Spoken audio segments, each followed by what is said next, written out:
அது எங்கே இருக்குன்னா நம்ம கிருஷ்ணகிரி பக்கம். அப்படியே கொஞ்சம் தூரம் போனீங்கன்னா ஒசூர் வந்துடும். அங்கேருந்து இன்னும் கொஞ்சம் தூரம் போனீங்கன்னா பெங்களூரும் வந்துடும். அப்போ பெங்களூர் பக்கம் இருக்கிற கிராமமா அப்படின்னு கேட்டிங்கன்னா இல்லை, கிருஷ்ணகிரி பக்கத்தில் இருக்கிற கிராமம். அந்த கிராமத்து பேர் பன்னத்தூர்னு ஒரு கிராமம். அங்கே ஜெயஸ்ரீன்னு ஒரு பொண்ணு படிக்குது. திராவிட மாடல் என்ன பண்ணி கிழிச்சுது அப்படின்னு வாய் இருக்குங்கிறதுக்காக கேட்குறவங்களுக்கு நம்ம ஜெயஸ்ரீ மண்டையில் கொட்டி பதில் எழுதி அனுப்பிச்சிருக்கிறாங்க. அந்த பன்னத்தூர் கிராமத்தில் இருக்க நம்ம ஜெயஸ்ரீ நல்லா படிக்கிற பொண்ணுங்க. ஆனால் என்ன பண்ணுறது, அவங்க அப்பா ஒரு முடி திருத்தும் தொழிலாளி. பிறப்புக்கும் எல்லா உயிருக்கும் செல்லுபடியாகாதுங்க. அங்க காக்கை குருவிகள் எங்கள் ஜாதி இருந்துட்டு போட்டும். ஆனால் அவர் வேற, அவர் முடி திருத்தும் தொழிலாளி. பார்த்தீங்களா, நானும் தப்பா சொல்கிறேன். முடித்திருத்தும் தொழிலாளி இல்லைங்க, அது ஒரு ஜாதி தொழில். பிறப்பினால் கிடைக்கிற கௌரவம் இல்லை, அது இந்த ஜாதியினர் செய்யணும். ஏன்னா பிறக்கிறப்பவே ஒரு குழந்தை ஜாதியோட தான் பிறக்குது. ஜாதி எப்படி வருதுன்னு கேட்டால் பிறக்கிறதுனால வருது. அப்படிப்பட்ட ஜாதி தொழிலை செஞ்சுட்டு இருக்கிற ஒருத்தரோட மகள் தான் எங்கள் ஜெயஸ்ரீ. எல்லா அப்பாவுக்கும் ஒரு கனவு இருக்குல்ல, அந்த அப்பாவுக்கு மட்டும் என்ன கனவு இல்லாமலாம் இருக்கும்? இருந்துச்சுங்க. இந்த ஜாதியும் இந்த தொழிலும் என்னோட ஒழிஞ்சு போட்டோம். ஏன்னா அவர் பண்ணுற தொழிலாக பண்ணால் யார் வேணாலும் பண்ணலாம். ஆனால் அது தொழிலாக பண்ணல. ஆனால் நம்ம கோயம்புத்தூர் மாதிரியான இடங்கள்ல நிறையாவே மாறி இருக்குது. கிரீன் ட்ரெண்ட்ஸு, நேச்சுரல்ஸு, அப்புறம் அந்த மாதிரியான நிறையா பார்லர்ஸ் வந்திருக்கு. அப்புறம் சொல்ல மறந்துட்டேங்க, ஃபேமிலி சலூன் ஸ்பா 2 பை. நீங்கள் போய் பாருங்கள், யாருன்னு தெரியும். கோயம்புத்தூர்லேயே 2-3 ஷோரூம் இருக்குன்னு நினைக்கிறேன். கரெக்டு தான், ஷோரூம் தான், போய் பாருங்கள். ஆனால் இப்போ எந்த ஊர்லேருந்து வரணும்? பன்னத்தூர்லேருந்து வரணும். பன்னத்தூரில் அது ஜாதி தொழில் தாங்க. அந்த ஜாதி தொழிலை என் பிள்ளைங்க பண்ணக்கூடாது அப்படின்னு நினச்சது என்ன தப்பாங்க? அவர் நினச்சது தான் சரி. அவர் நினச்சதை செஞ்சு காமிச்சது திராவிட மாடல் அரசு. கிருஷ்ணகிரி மாவட்டத்தில் இருக்கிற ஒரு சின்ன கிராமம் தான். அப்பா பார்பரா வேலை பார்க்குறாங்க, அம்மா சித்தாலா வேலை பார்க்குறாங்க. நான் மாடல் ஸ்கூல் தர்மபுரியில் படித்து 12th 96% எடுத்தேன். எப்பயுமே எனக்குள்ள நிறைய கற்றுக்கணுன்ற கியூரியாசிட்டி இருந்துகிட்டே இருந்தது. அந்த கியூரியாசிட்டி தான் ஒரு சின்ன கிராமத்தில் இருந்த என்ன தைவான் வரையும் போய் ஹையர் ஸ்டடி படிக்க வச்சிருக்கு.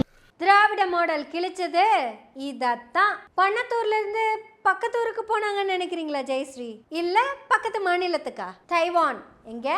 தைவான். அவங்களோட முழு கல்வி செலவையும் ஏற்றுக்கிட்டது தமிழக அரசு. தமிழக அரசுனா திராவிட மாடல் அரசு. சமீபத்தில் கூட பீகாரில் 61,000 கோடி ஒதுக்குன அந்த ஸ்கூல்ஸ் எல்லாமே பார்த்தீங்கல்ல. ஆனால் எங்கள் திராவிட மாடல் அரசு வெளிநாட்டுக்கு எங்களை அனுப்பிச்சு வச்சு படிக்க வைக்குதுங்க. ஏன் தெரியுமா?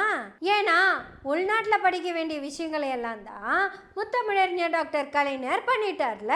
அப்போ முத்துவேல் கருணாநிதி ஸ்டாலினுக்கு இருக்கிற அடுத்த ஆப்ஷன் வெளிநாடு தான். போங்க, வெளிநாட்டில் படிங்க. உங்களை படிக்க வைக்கிறது தமிழ்நாடு அரசினுடைய கடமை. நான் முதல்வன். ஏதோ ஒரு ஸ்கீமுக்கு ஒரு பேர் வச்சிருக்காங்க அப்படின்னு நாங்க நினைச்சோம்.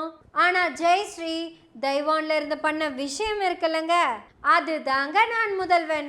இது நான் முதல்வன்ல ஒரு சோறு தான். இந்த மாதிரியான பல சோறுகள் உலகம் முழுக்க பரவி கிடக்கு. என் தமிழகத்தை சேர்ந்த மாணவர்கள் நான் முதல்வன் திட்டத்தின் மூலம் அவங்களுக்கு செஞ்சுக்கிட்டு இருக்கிற பல சாதனைகள் இனி வெளியே வரும். ஆனா நம்ம இந்தியா, நம்ம ஜெயஸ்ரீக்கு கொடுத்த ஸ்கீம் என்ன தெரியுமா? விஸ்வகர்ம யோஜனா. ஒருவேளை இப்ப அதிமுக ஆட்சியில இருக்குன்னு வச்சுக்கோங்களேன், இது இம்ப்ளிமெண்ட் பண்ணியே 4 வருஷமா இருக்கும்ல. இப்ப நம்ம திராவிட மாடல் அரசு என்ன பண்ணுது? ஜெயஸ்ரீய வெளிநாட்டுக்கு அனுப்பி படிக்க வைக்குது. இதுவே மோடி மாடல் அரசா இருந்தா, நீ எதுக்கு படிக்க போற, நான் லோன் கொடுக்குறேன், நீயும் முடிவெட்டு, யூ ஆர் பர்ஃபெக்ட்லி எலிஜிபிள். ஏன்னா உன் குருவான அப்பாவே அதைத்தான் பண்ணிட்டு இருக்காரு, உனக்கு அது ஈஸியாக கற்றுக்கலாம். இன்னும் இவங்க என்ன சொல்லுவாங்கன்னா, இது ஒரு ரத்தத்திலேயே ஊறினது, பரம்பரையாக நீங்கள் பண்ணுறது பண்ண வேண்டியது. அதை விட்டு போட்டு காலேஜுக்குன்னு போய் வேலை கீழேன்னு என்ன வேலையை தேடுவேன்? ஏமாந்து டிஎன்பிஎஸ்சி யூபிஎஸ்சி படிச்சு போட்டேன்னா எங்க வேலைக்கு இல்லை வந்துருவே. நீ அந்த வேலையே உருப்படியா பாரு. விஸ்வகர்ம யோஜனா 25,000 கொடுக்குறோம், 50,000 கொடுக்குறோம், லட்சம் கொடுக்குறோம், 25 லட்சம் கொடுக்குறோம். குலத்தொழிலை செய்ய. இதைத்தான் திராவிட மாடல் அரசு ஏத்துக்க முடியாதுன்னு சொல்லுச்சு. அட நம்ம ஜெயஸ்ரீ மட்டும் இல்லைங்க, ஜெயஸ்ரீயோட அண்ணன் நம்ம அக்ரி யூனிவர்சிட்டியில பிஎஸ்சி படிச்சுட்டு இருக்கிறாரு. திராவிட மாடல் அரசு படிக்க வைக்குது. இந்த திராவிட மாடல் அரசை பத்தி அவங்க அப்பா பேசியிருக்கிறார்ல, அதுதான் ஹைலைட்டு. அவரை பார்த்தீங்கன்னா அப்படியே பக்தி பலமா இருப்பாருங்க. இந்த பெருமையை நான் நினைச்சு கூட பார்க்கல. யாருமே யாருன்னு தெரியாது எனக்கு, யாரையும் மதிக்க மாட்டாங்க. நீங்க என் பொண்ணு அந்த இடத்துக்கு போன முன்னாடி எந்த ஃபங்க்ஷன் போனாலையும் ஓடி வந்து கை பிடிச்சி நல்லாக்குறியான்னு பேசுறாங்க, நல்லா பாப்பான்றாங்க. இந்த பேர் புகழுக்கு சொந்தக்காரரு தமிழக முதலமைச்சர் ஐயா தான். நம்ம ஜெயஸ்ரீ ஸ்கூல் யூனிஃபார்ம்ல அப்படி இருப்பாங்க. அந்த ஜர்க்கினை போட்டு அப்படியே ஒரு இடத்துல உட்கார்ந்துட்டு இருப்பாங்க. பார்க்கணும், அட்டடா கலெக்டரை பார்க்குற மாதிரி இருக்குங்க.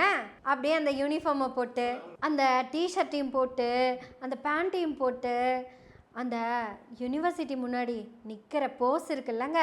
என்னடா விஸ்வகர்மா விளக்கெண்ண வெங்காயம் விட்டுட்டு பன்னத்தூர்ல இருந்து தைவானுக்கு. இதுதாங்க அறிவு, இதுதானுங்க நம்ம பிள்ளைங்களுக்கு வேணும்.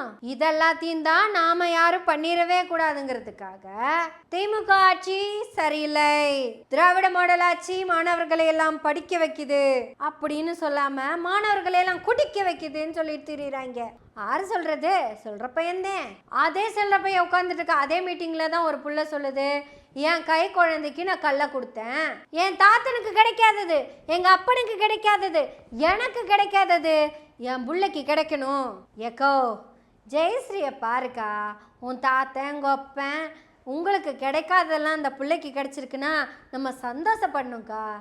அதுக்கு நம்ம படிக்கணுமுக்கா. அதுக்கு இங்கே திராவிட மாடல் ஆட்சி தான்க்கா இருக்கணும். இந்த திராவிட மாடல் ஆட்சியில் நம்ம ஜெயஸ்ரீ மட்டும் இல்லைக்கா, இன்னும் எத்தனையோ ஸ்ரீகள் இருக்காங்க. இனி வரிசையா வீடியோக்கள் வந்துக்கிட்டே இருக்கும். அதையெல்லாம் பார்த்து உம்பிள்ளையும் கொண்டு போய் அந்த மாதிரியெல்லாம் சேர்க்கணும், படிக்க வைக்கணும்னு யோசிக்காம போயும் அவன் பக்கத்துல எல்லாம் உட்காந்து பிள்ளைக்கு கல் கொடுத்தேன்னு பெருமையா சொல்லிட்டு இருக்கேக்கா. என்னக்கா இதெல்லாம்? உன்னையெல்லாம் செருப்பு கழட்டி அடிக்கணும்னு எனக்கு தோணுது. வேணாம், உங்க பிள்ளைய படிக்க வச்சிரு. ஜெயஸ்ரீ எந்த அளவுக்கு படிச்சாங்களோ அந்த அளவுக்கு பிள்ளைய படிக்க வச்சிருங்க. புள்ளைய மேற்படிப்புக்கு வெளிநாட்டுக்கு அனுப்புகிற வேலையை திராவிட மாடல் ஆட்சி பார்த்துக்கும். அதுக்கு முத்துவேல் கருணாநிதி ஸ்டாலினுடைய ஆட்சி தான் இங்கே நடக்கணும். அதுக்கு நீ என்ன பண்ணணும்? நீ ஒன்றும் பெருசாக கஷ்டப்பட வேணாக்கா. வர மே மாதம் எலெக்ஷன் வருது. அப்போது நேராக எலெக்ஷன் பூத்துக்கு போய் உதயசூரியன் சின்னத்துக்கு ஒரு அமத்தை போட்டு அந்த மையை வச்சு போட்டு வந்துருங்க. உங்கள் வரல மையை மட்டும் வைங்க, உன் பிள்ளையோட படிப்பை அவங்க பார்த்துக்குவாங்க. அதுக்கு தான் திராவிட மாடல் அரசு வேணும். ஜெயஸ்ரீக்கும் ஜெயஸ்ரீயின் அண்ணனுக்கும் அந்த அன்பு அப்பாவுக்கும் அம்மாவுக்கும் வாழ்த்துக்கள். உங்கள் குடும்பம் தமிழ்நாட்டுக்கே மிகப்பெரிய உதாரணமாக இருந்திருக்கீங்க. உங்களை பார்த்து இன்னும் நிறைய குடும்பம் இப்படி மாறணும். கண்டிப்பாக மாறுவாங்க. அதுக்கான மிகப்பெரிய உதாரணமாக நீங்கள் இருந்திருக்கீங்க. உங்களை என்னைக்கும் வாழ்த்துக்கிட்டே இருப்போம். அதுவும் புன்னகையோட நாம மட்டும் இல்லைங்க, புன்னகையோட எல்லாரும் அவங்கள வாழ்த்தணும். நம்ம புன்னகை சேனலை சப்ஸ்கிரைப் பண்ணி பெல் பட்டனை அழுத்தி ஆதரவுகளை கொடுத்துக்கிட்டே இருங்க. நன்றி, வணக்கம்.